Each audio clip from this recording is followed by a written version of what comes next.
Les MMORPG, un style de jeu qu'on a tous essayé au moins une fois dans sa vie. Je suis un fan de ce genre et je vais vous parler de ce sujet. Ils sont semblables à la vie réelle contrairement à ce qu'on peut penser, la fantasy en plus.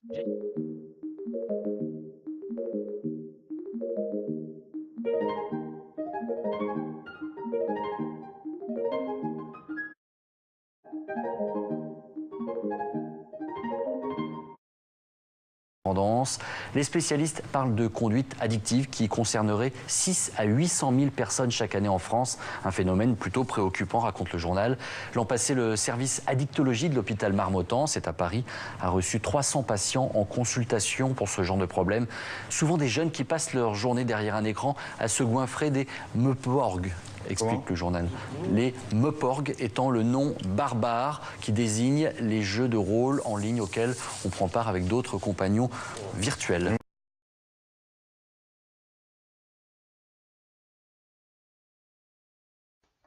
De l'anglais MMORPG, lui-même sigle de Massively Multiplayer Online Role Playing Game, en français, jeu de rôle en ligne massivement multijoueur. C'est un jeu de rôle en ligne multijoueur qui se déroule dans un univers soi-disant persistant, qui continue d'exister même lorsque le joueur quitte la partie. Certains MMO existent depuis de très nombreuses années, on pourrait notamment y citer EverQuest, Ultima Online, World of Warcraft et EVE Online. Voilà pour le petit résumé de ce qu'est les MMO selon Wikipédiatre. Mais les MMO, c'est plus qu'un simple monde persistant qui vit en permanence. C'est une aventure, c'est des rencontres, des amitiés, des amours et hélas, des morts. Quand on est dans un MMO, c'est pas pour jouer tout seul. On n'est pas Kirito dans SAO en mode ah je suis cheaté, je suis tout seul, bas les couilles, mais pour jouer avec ses amis. C'est d'ailleurs pour ça que les MMO sont très appréciés. Le fait de pouvoir jouer avec d'autres joueurs est un système de jeu qui est très apprécié par les joueurs dû au fait que c'est le roleplay qui passe avant tout. Quand j'étais tout petit, donc petit kikou qui commençait à jouer, je jouais à Dofus et je m'éclatais sur ce MMO. Parce que je discutais avec des gens que je rencontrais après, parce que je créais des personnages, que je créais des amitiés et autres. Aujourd'hui ça a évolué, je joue à Tezo, BDO, Wakfu et plein d'autres. On a tendance à croire, à tort, que tous les MMO sont payants. Contrairement à ce qu'on pourrait croire, c'est faux. Il y a beaucoup de free-to-play, pas forcément de pay-to-win, mais vraiment de free-to-play à proprement parler. Et contrairement à ce qu'on pourrait penser, ils sont tous différents, par leur mécanique de jeu, leur gameplay, leur design, leur direction artistique, et bien plus encore. Dans cette seconde partie, je vais lister 10 MMO qui, selon moi, valent la peine d'être essayés, 5 free-to-play et 5 pay-to-play. Aucun réel pay-to-win car je trouve ça plutôt naze et sans grand intérêt. Numéro 10, Rune of Magic, un MMO gratuit. Aïe aïe aïe aïe aïe, Rune of Magic les gens! J'en ai passé des heures sur ce jeu, j'en ai passé! Aïe aïe aïe, avec la création de persos, le développement, la création de petites fées, les montures et les stuffs qui sont vraiment super beaux.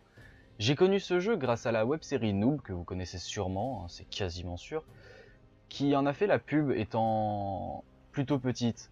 Aujourd'hui c'est plus trop le cas, mais voilà.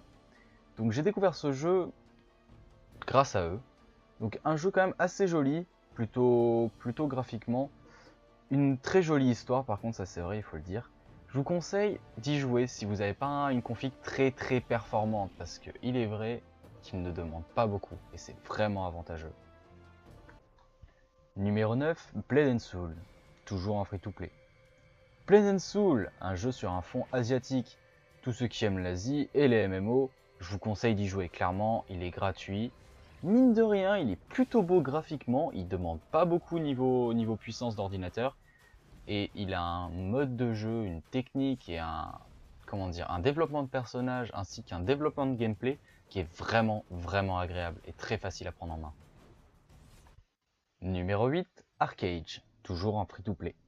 Arcade, j'y ai pas énormément joué, même s'il est très intéressant en matière de background, ne serait-ce que la cinématique d'intro est vachement jolie et vachement intéressante, mais j'y ai pas des masses joué, donc je le mets dans ce classement parce qu'il est joli, il a un joli background, mais je pourrais pas vous donner un avis vraiment intéressant dessus vu que j'y ai pas trop joué moi-même. Numéro 7, Guild Wars, gratuit et payant. Guild Wars 2, alors celui-là il est plutôt particulier, on peut le considérer ni comme un pay-to-play, ni comme un free-to-play. Donc bon, je sais pas trop quoi en dire, ce n'est qu'il est plutôt beau graphiquement, le background est intéressant et assez bien développé, et jouer avec ses potes est plutôt sympa. De plus, la config demandée et requise pour y jouer n'est pas très puissante. Donc même avec un petit PC, on arrivera facilement à le faire tourner. Numéro 6, Neverwinter, gratuit. Putain les gens, Neverwinter, damn, celui-là c'est mon free-to-play favori. Je l'ai mis là vraiment parce que c'est mon coup de cœur, il est juste génial. Je crois que c'est le MMO sur lequel j'ai passé le plus d'heures, le plus de nuits blanches. Et j'y joue encore, c'est pour vous dire. Il est vraiment bien au niveau stratégique et au niveau développement de personnages. La création de perso est vraiment bien, on peut réussir à créer un perso tellement pété de ouf. Genre vraiment immortel, 3 barres de vie, dont 2 qui ne tomberont quasiment jamais. Il est vraiment jouissif une fois qu'on l'a bien pris en main. Il faut augmenter jusqu'au level 30 à peu près pour avoir un perso à peu près craqué, trouver des petites combines parce qu'il y a un petit quelque chose qui ajoute un plus, une valeur ajoutée à chaque personnage et à chaque classe. Donc c'est un vrai plus et c'est un jeu vraiment à essayer, surtout pour les fans de roleplay et de background. Numéro 5, Final Fantasy XIV, payant. FF14, je suis un grand fan de celui-ci. J'aime ce jeu parce que j'aime l'univers des FF et la communauté autour de ce jeu est très puissante et encore très active malgré l'âge du jeu. Exemple, à la mort d'un joueur, tout le serveur s'est rassemblé pour lui rendre un dernier hommage. Honnêtement, j'ai versé ma petite larme devant les captures vidéo. J'ai vraiment été triste non seulement pour le joueur, mais aussi très ému par le soutien des autres joueurs de ce MMO. Le soutien de la guilde, le soutien des autres joueurs qui ne connaissaient même pas celui qui est décédé. J'ai vraiment trouvé que la communauté était vraiment à fond dessus. Et je sais pas, elle a apporté son petit plus à cet enterrement virtuel. J'ai trouvé ça vraiment beau et c'est un des points forts de ce jeu. Numéro 4, Wakfu et Dofus, gratuit avec un abonnement. Wakfu, Dofus? J'ai vraiment besoin de dire un truc là-dessus? On connaît tous ces deux MMO, on les connaît tous. On y a tous joué étant gosse, même Squeezie y a joué, on y a tous joué. Ne serait-ce que pour essayer dans la plaine d'Astrub. On a tous visité les plaines d'Amakna, à dos de Dragodinde. C'est un truc de fou à quel point ce jeu a marqué et a su encore et marque encore les générations. C'est un jeu créé par Ankama. D'abord un MMO, puis devenu une série. Diffusée sur France 3 et on le sait tous, avec pour personnage principal un héliatrope nommé Yugo. Bref, tout le monde connaît ces deux MMO. Numéro 3, Black Desert Online, payant. Black Desert Online, un jeu vraiment beau. Il est très beau. C'est un truc de fou. Je crois que c'est un des MMO les plus beaux graphiquement que j'ai vu. Avec de loin le moteur de création de personnages le plus développé, tout jeu confondu. Vraiment, hors MMO, j'ai jamais vu un moteur de création de personnages aussi évolué. On peut créer vraiment, ne serait-ce que déplacer les fossettes, changer le nez, changer la forme du nez, changer jusqu'aux petits grains de beauté. C'est vraiment assez ouf à ce niveau-là. On peut créer son personnage à 100% jusqu'à ce qu'il nous ressemble à nous ou qu'il ressemble à notre personnage préféré. Vous me direz, ok, c'est disponible dans beaucoup de jeux, mais là c'est tellement poussé, c'est vraiment assez ouf à ce niveau-là. Seul bémol, c'est que si vous n'avez pas un PC assez puissant, même avec les graphismes au minimum, c'est compliqué de garder une fluidité constante. C'est compliqué de garder au moins un 30 FPS sur des PC, ne serait-ce que moyen, même pas médiocre, vraiment moyen. On demande quasiment d'avoir un Alienware ou un PC gamer, une tour de la NASA pour le faire tourner. Ça, c'est vraiment le bémol de ce MMO. Mais au-delà de ça, il est vachement intéressant, aussi bien background, économie et création de personnages. Numéro 2, The Elder Scrolls Online, payant. The Elder Scrolls Online, merci mon accent, Tezo pour les intimes, mon coup de cœur chez les MMO payants, car je suis un putain de fan de la série et de la franchise Elder Scrolls. Et pouvoir y jouer en ligne avec mes amis, c'est un vrai bonheur. Il est très bien développé, très beau, très fidèle à la série, aussi bien graphiquement que historiquement parlant. Ça nous permet de visiter tout Cyrodiil quasiment. Et là est son principal point fort. Contrairement à Skyrim qui nous permet seulement de visiter bord de ciel, The Elder Scrolls Online nous permet de visiter bien d'autres régions. Il est vraiment pas très lourd, assez compact et vraiment pas très cher. Pour une quinzaine d'euros, on peut s'en sortir avec la dernière version et les derniers DLC. Il est beau, Le système de jeu est très facile à prendre en main, il demande pas beaucoup de puissance.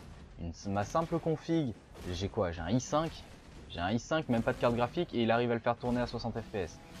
N'importe quelle config le fera tourner. Et ça, c'est un gros point fort, contrairement à Skyrim qui demande vraiment une config monstrueuse. Et numéro 1, World of Warcraft, payant très cher.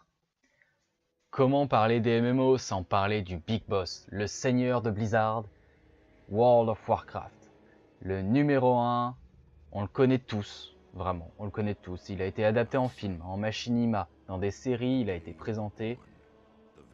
Ne serait-ce que South Park qui a fait un épisode dessus.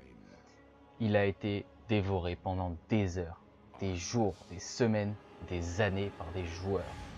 Créé par Blizzard, comme je l'ai dit plus tôt, World of Warcraft, il est tellement ouf. Il tourne sur toutes les configs, il est beau mine de rien, il a un background extrêmement développé, c'est vraiment un truc de fou. Je crois que c'est le jeu avec le plus de background que je connaisse. Bref, World of Warcraft, c'est wow. En tout cas, tout ça pour dire que les MMO, c'est un style de jeu qui est en train de dépérir hélas, mais qui me tient énormément à cœur. Pouvoir jouer avec ses amis, vivre des aventures, des choses qu'on ne pourrait pas vivre dans la vraie vie, mais tout ça derrière un ordinateur avec ses amis, dans un monde virtuel, un monde persistant. C'est quelque chose de vraiment unique et de vraiment magnifique et de magique. Je sais pas comment vous dire ça réellement, mais moi je trouve ça absolument génial et j'ai hâte de me remettre au MMO. En tout cas, merci d'avoir regardé cette première vidéo. Je sais qu'elle est encore amateur et j'essaierai de l'améliorer. Ma diction n'est pas géniale, vous savez bien que j'ai quelques soucis à ce niveau-là. C'est la première fois que je fais une vidéo où je parle seulement sans jouer ou autre. Donc ma concentration, si je puis dire, est vraiment fixée sur l'écran avec mon texte, mon script et rien d'autre. Je ne fais que penser, parler. Et maintenant, je vais monter. Ciao les gens, c'était Drachir, à la prochaine.